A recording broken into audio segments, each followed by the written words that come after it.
Meeting to order. Everybody stand for the pledge, please. I pledge allegiance to the flag of the United States of America and to the republic for which it stands, one nation, under God, indivisible, with liberty and justice for all. Clerk, take the roll. Mayor O'Connor. Here. Bassett. Here. Wakefield. Here. Anderson. Here. Kennedy. Here. Brook. Here. Hall. Here. Okay, first thing up is comments and suggestions from citizens present. If you do have a comment, hopefully you have filled out a card indicating that you wanted to make comments here tonight. If you do have a comment and didn't fill out a card, they are available out in the hall. And all that is to give us your address and name so that you don't have to state it when you come to the microphone. If anybody does have something they would like to say, it's comments that are on issues that affect the city that are not on tonight's agenda. Please step forward to the microphone and state your name and make your comment. Please try to keep your comments brief. Try not to repeat other people's comments. So, does anybody have a comment? Any comment? Any comment?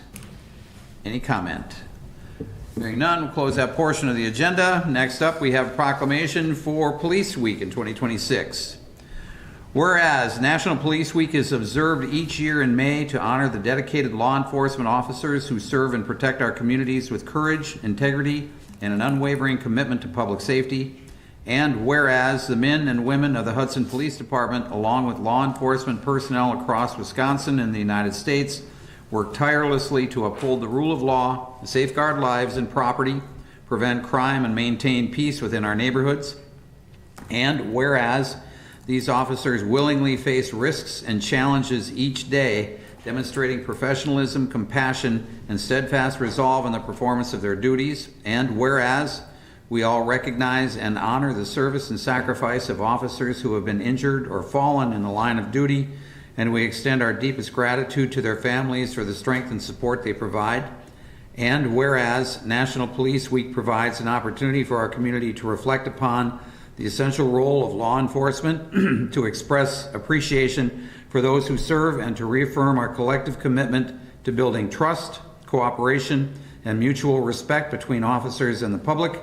And whereas the City of Hudson proudly acknowledges the exemplary service of its law enforcement professionals and honors their continued dedication to excellence, accountability, and the preservation of public safety, now, therefore, I, Rich O'Connor, Mayor, on behalf of the City of Hudson, Wisconsin, do hereby proclaim the week of May 10th through the 16th of 2026 as Police Week in the City of Hudson, and encourage all residents, businesses, and community organizations to join in recognizing and thanking our law enforcement officers for their service, sacrifice, and commitment to our community. So, Chief, thank you so much for all you do and your officers. And it's a special week. Thank you for everything you do.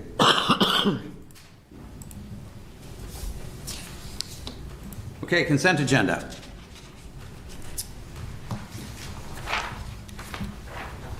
Approve the meeting minutes from April 13th, 2026 regular council meeting and the April 21st, 2026 organizational meeting. Approve the claims in the amount of $2,563,523.81. Approve regarding the no right turn red for eastbound Walnut Street at 2nd Street and State Highway 35 intersection. Approve Bridge the Valley Bike Rally. Approve 4th Street closure for Willow River Block Party. Approve Festival Foods Turkey Trot, and approve Taste of the Valley. Move to approve. Second. We have motion and second to approve consent agenda. Roll call. Morissette? Yes. Wakefield? Yes. Anderson? Yes. Kennedy? Yes. Brook? Yes. Hall. Yes. All right, motion is approved. Consent agenda is approved. Resolution 10-26, providing for the issuance, sale, and delivery of $8,215,000 general obligation promissory notes series 2026A of the City of Hudson, Wisconsin, establishing the terms and conditions therefore, directing their execution and delivery, creating a debt service account therefore, and awarding the sale thereof. Sean. Good evening, Mayor and Council. Sean Lentz with Ellers. And I'm going to go through a presentation based on the resolution that's before you this evening that the mayor just alluded to.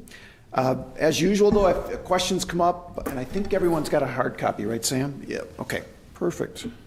Where I'd like to start out is we, as part of the financing for the city's 2026 and 2027 capital projects, updated the city's bond rating with Moody's Investor Service, and happy to report, after a very good discussion with them, that the city's existing rating of AA2 has been maintained. So it was a real good, real positive discussion.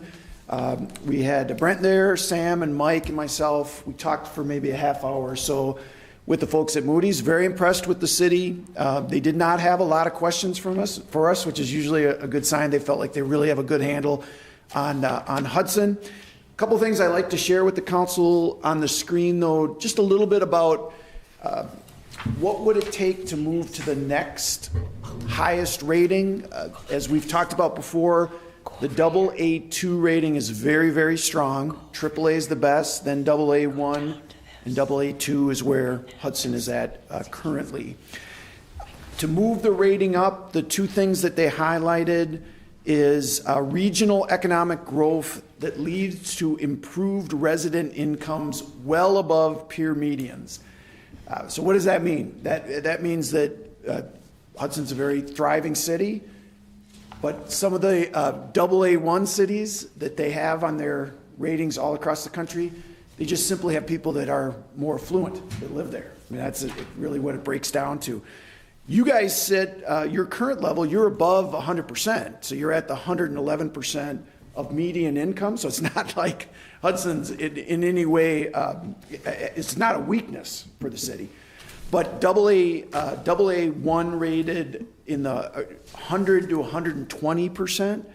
And because of some other limiting factors for Hudson, like just the size, Hudson's a fairly good sized city, but it's not a huge city. You don't have a huge tax base. You have a very good tax base, but not a huge.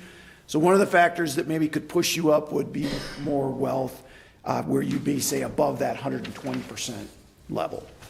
Second is your long-term liabilities ratio. And this is debt, pension, and other fixed expenses that the city has as a percentage of the annual revenues that the city earns. You're currently at 263%. They're saying that in order to see an upside, you'd have to be below 200%. I can tell you, as you look across Wisconsin right now, this is a ratio that has gone up across the state. Why has it gone up? Because levy limits have required, they've been in place for about 20 plus years now. They've required more borrowing in order to manage your capital projects. More borrowing raises that percentage. Again, you're at 263, and if you go to the downside scenario, they're saying if you guys got above or got close to 400%, which is well above where you're currently at, they would then see that as a material weakness, which could lead to a downside situation for the rating. Again, you're a long way from that currently. And the second factor, and this is one that we talk about very consistently with the city, is one of the big important rating factors is how liquid is the city. What is your fund balance? And your fund balance, when you match restricted and unrestricted and unassigned funds, is at an 89% level. If you fell well below 50%, I think that would be very concerning to the rating agency and see that as a potential downgrade possibility. Okay. So again, I just like to share it for information as the council makes decisions about everything that you have to deal with, and thinking about your bond rating is a part of that. Shouldn't drive all your thinking, but just to give you a little bit more information on that. Again, congrats again on maintaining that AA2 level. Okay, so with that in hand, we were able to go out to the market this morning soliciting competitive bids for the $8,215,000 issue. The fourth bullet you'll see again, that's to fund not just this year's capital projects, but we'll invest some of the money and we'll use it in 2027 for capital projects then. The projects comprise primarily street improvements, but there are fire, police, public works, parks, and information technology expenses that are also in that 2-year capital projects budget. We ended up getting 7 bids this morning, which is an excellent number, a real good number to see.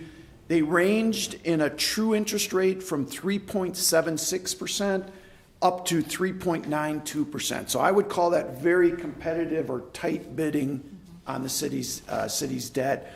When we talked with the council, when I came out about a month or so ago, maybe a little bit more, we had an estimated true interest rate of about 4.15% on that pre-sale report that we discussed. So the 3.76, very nice to see that.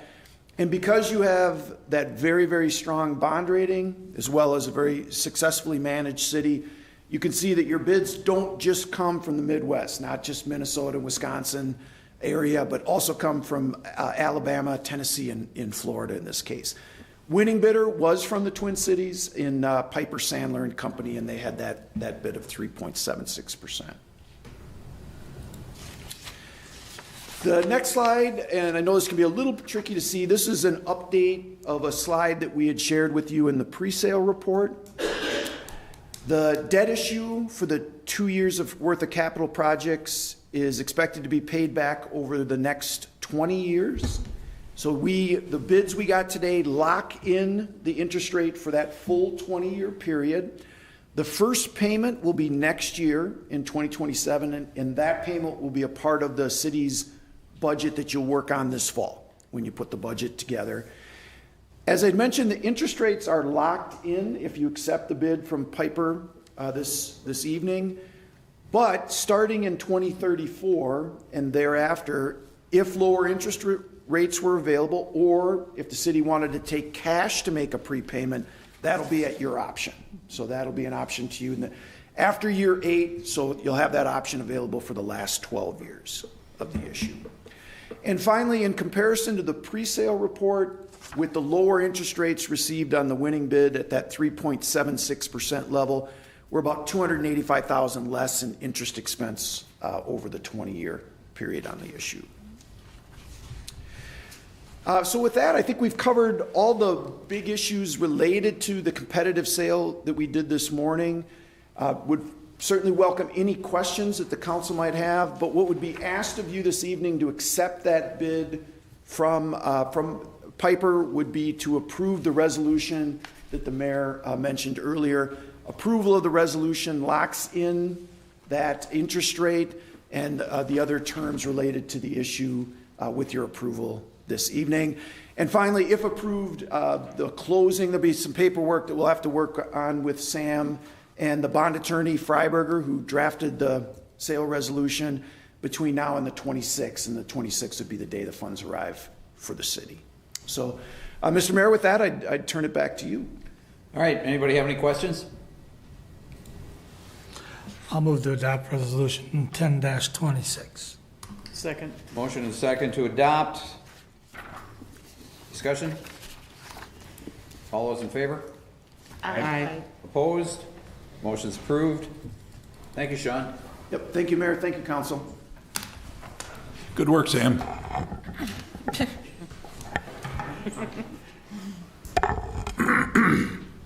Figure you sat up there. Far left button. Thank you, Sam. All right, liquor license approval, Urban Table LLC.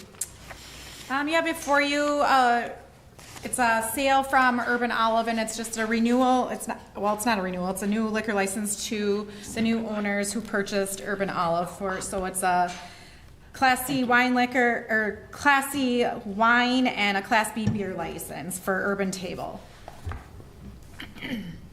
Move to approve. Second? Motion and second to approve. Any discussion? All those in favor? Aye. Opposed? Motion's approved. Fence easement agreement for 22 Coach Light Drive, Andrew Leas and Laura LaChapelle. I apologize for that. Yep, thank you. Not dissimilar. Usually we see these mostly on the consent agenda. This is not a unique scenario whatsoever. An individual or a couple wants to construct a fence in the utility easement area. The easement agreement basically provides for a mechanism that if something comes up we have to maintain or go in there and do something, that the fence would have to come down. So with that, staff recommends approval. I'll move to approve. Second. Motion and second to approve. Discussion? All those in favor? Aye. Opposed? Motion's approved. Thanks, Mike. Discussion possible action, oh, I guess you're still up, huh? Discussion possible action on a pre-annexation agreement, Roars Acquisitions LLC. Yep. So this one is a grouping of 5 parcels, residential in nature, on the southeast quadrant of Vine and Carmichael intersection. Roars is intending to move forward with an annexation request to develop a multifamily project. We don't know all the details yet in terms of density. I mean, we go through these reviews. What this agreement includes is a deposit amount to allow us to go through the capital cost study and the budget study. The capital cost study talking about what the cost of on-site and off-site improvements are. So what improvements they're going to have to take on to Vine and Carmichael, expansion, turn lanes, signals, whatever their development would require. And then the budget study is what tax revenue we can expect to receive versus what the cost to serve the property is with police, fire, snow plowing, all those other items. So it's just moving forward with the process. We're not annexing at this point. We're just going through our requisite studies, and then eventually we would arrive at an annexation agreement and an annexation ordinance in the future. Anybody? Can I ask a question? When you say at the corner of Vine and Carmichael, what plat of land is? So there's currently a house, think of the house in the corner, Yep. the southeast corner, right? So it's that one, the one, and then 2 next to it, Okay. south, yep. Okay, thank you. And I know you said multifamily, most likely an apartment or condos or Apartment. townhomes? Apartment. Yep. For sure. Do we have a motion? I'll move to approve. Second. Motion and second to approve. Discussion? All those in favor? Aye. Opposed? Motion's approved. Thanks, Mike.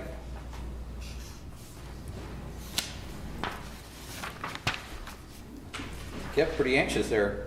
All right. You haven't said it yet. But you're already up at the podium. Okay, so department head reports. We've got Hudson Utilities report. Good to see you. Good evening, everybody. Kip Peters, Utility Director. Tonight, I'm going to just be kind of reading our annual water quality report, which has been distributed. It's a little kind of small print, but Hudson Public Utilities is pleased to provide you with this year's annual drinking water quality report. This report is designed to inform you about the quality of water and services we deliver to you every day. Our constant goal is to provide you with a safe and dependable supply of drinking water. We want you to understand the efforts we make to continually improve the water treatment process and protect our water resources. We are committed to ensuring the quality of your water. Our water is pumped from the Jordan and Mount Simon sandstone aquifers. Because of this naturally occurring iron, and because of this, there's naturally occurring iron and manganese in the water from these geological formations. Hudson Utilities controls these substances using filtration equipment installed at our wellheads, which are located in Hudson and North Hudson. In addition to the 8 wells and 7 treatment plants, which pumped a treated 808 million gallons of water in 2025, your water supply contains 7 water storage reservoirs totaling 3.5 million gallons, 3 booster stations, 4 pressure sustaining valve stations, and 108 miles of water distribution. Next thing I just kind of want to highlight on the second page is when you look at the detected contaminants or the list of contaminants that we actually look for, the column that you really want to look at is the violation column. We've met all the standards, we've met all the ranges and stuff like that, so we had 0 violations in 2025 with all of our testing. What do the results mean? And you can take your time and go through them. It's pretty interesting. As you can see by the table, our system had no violations. We're proud that your drinking water meets or exceeds all federal and state requirements, and the EPA has determined that your water is safe at these levels that are reported. Just a little information on the lead. Lead can cause serious health problems, especially for pregnant women and young children. Lead in drinking water is primarily from minerals and components associated with service lines and home plumbing. Hudson Public Utilities is responsible for providing high-quality drinking water and removing lead pipes, but cannot control the variety of materials used in plumbing components in your home. You share the responsibility for protecting yourself and your family from the lead in your home plumbing. You can take the responsibility by identifying and removing lead materials within your home plumbing and taking steps to reduce your family's risk. Before drinking tap water, flush your pipes for several minutes by running your tap, taking a shower, doing laundry, or a load of dishes. You can also use a filter which is certified. If you are concerned about lead, please feel free to reach out to us. We do have a link on the city's website with about 503 homes in Hudson that we are unsure what the service material is at this point. We don't know if it's lead, we don't know if it's galvanized, we don't know if it's copper, we don't know what it is. So part of our effort to find out is this summer we will be conducting about 250 potholing exercises in people's front yards where their curb stop is. We'll be potholing down to verify what material is there and if there is lead, if we do need to get that out. So if you see a bunch of flags in your yard this summer and things like that, you probably are on that list. So we will be, coming through this summer and doing about 250 of them this year. So once we figure out what's going on, then we'll have to make a determination on what we do, if we even have to do anything. Just depends on what we find. So I just wanted to present that to you tonight. It has been distributed to various locations around the city, here at City Hall, the library, things like that. And again, like I said, there also is a link on our website. So, questions? Cool. Thanks, Kip. Anybody? I have one regarding the homes where you're doing the drilling. Sure. I believe a lot of them are in the downtown area. Yes. From our past conversations. Are you going to alert kind of those people that might have the drilling? Are you going to put it on the, in the newspaper, on the website, something? First, we got to see what we find. Once we see, so what'll happen is once we pothole down, we find out what material that is, that's going to make a determination of what direction we go. If it's a lead service line, obviously, if it's between the street or between the water main and the curb box, which is right along the sidewalks on most properties, that is our responsibility. That's the utility's responsibility to replace that. So at that point, just depending on how many we find, what we find, is going to make a determination on how we move forward. But most of those drill downs, or the potholing, or I'm sorry, I apologize if the potholing. Okay, So, is that primarily in the boulevard? Yeah, it's That's gonna owned be by in the right of ways. Okay, thank you. yeah, we won't be in any private property. Okay, thanks. So. Anybody else? When did they stop using lead? Is there a age of home that? I wish the building inspector was here. I want to say it was in the late 70s, early 80s, maybe. Okay. I could be wrong on that, though. Yeah. Don't quote me on that. Anybody else? All right, thank you. Thanks, Kip.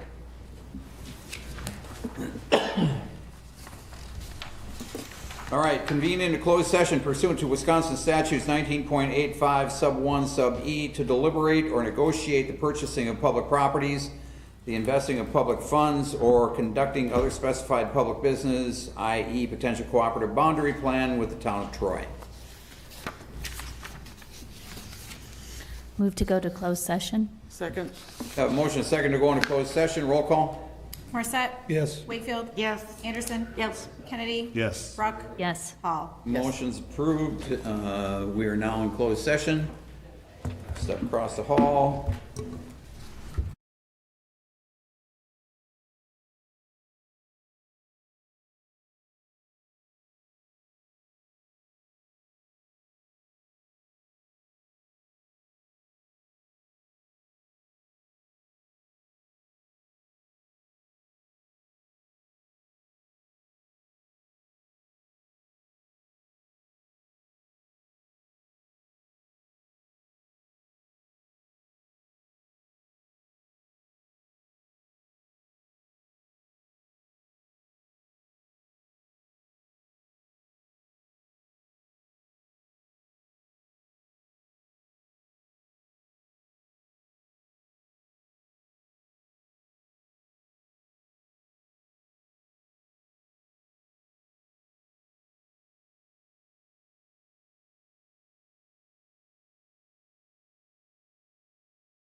Back in open session.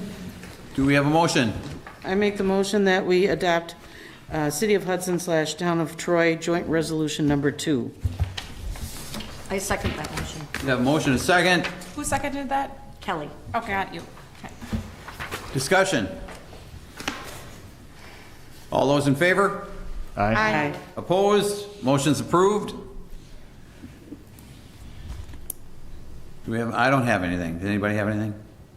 I was going to just inform the public that Addison Filiatro is hosting an informational session at Lakefront Park tomorrow evening about the Willow River property, just to see what people are interested in. So I won't be there, but I just thought the public should know about it. Okay, thank you. Anybody else? Move to adjourn. Second. Motion is second to adjourn. All those in favor? Aye. Opposed? Motion's approved. We stand adjourned. Thanks, everybody.